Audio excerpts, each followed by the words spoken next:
if you are interested in reading classic books, this is my top 10, so this might be a good place for you to start. These books are going to be pre-1950. I'm going to separate the modern classics from the old ones. So let's get going with an honorable mention, and that is Johnny Got His Gun by Dalton Trumbo, which is a fantastic anti-war book. The only reason it's outside of the top 10 is because I love the movie more than I love the book, and the movie was directed by the author as well, so definitely go check that out.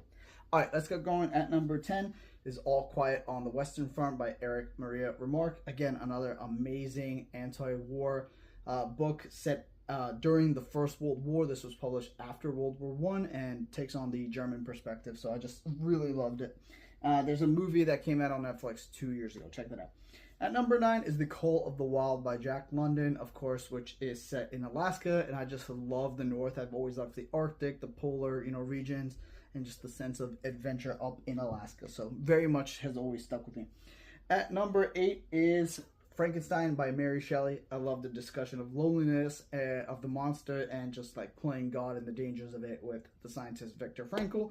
And of course, it's a classic. You already kind of know what it's about, but the book is different than the movies and kind of the image that we've created of the monster. Check it out. At number 7 is The Monk by Matthew Lewis. I just read this year, and I will say this book kind of comes in and out of interestingness. There's a lot of descriptions and a lot of kind of stemming away from the main story, but the last 80 pages of this book is so explosive and crazy, especially for the time that it was written. The ending is amazing, so check this out, The Monk by Matthew Lewis. Number 6 is The Divine Comedy. I'm sorry, I don't have a cover, but more specifically, Dante's Inferno, which is, of course, an epic poem about Dante's journey through hell and its circle, so very much enjoyed that. At number 5 is H.G. Wells' The War of the Worlds, the classic science fiction horror. Yes, there are horror elements in this about the Martians crashing on Earth and taking it over, and just all the commentary about colonialism. At number 4 is Beowulf, the, of course, classic English tale, Old English poem tale, whatever it is, about Beowulf and all his adventures. I just love this story. Need I say more?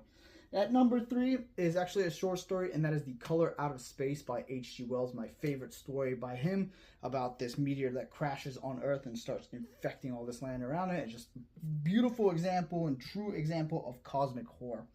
At number 2 is Dracula by Bram Stoker, of course, the most famous of vampires, and I just love the atmosphere in this book and the way it is written, so certainly go check that out. That is a classic you don't want to miss.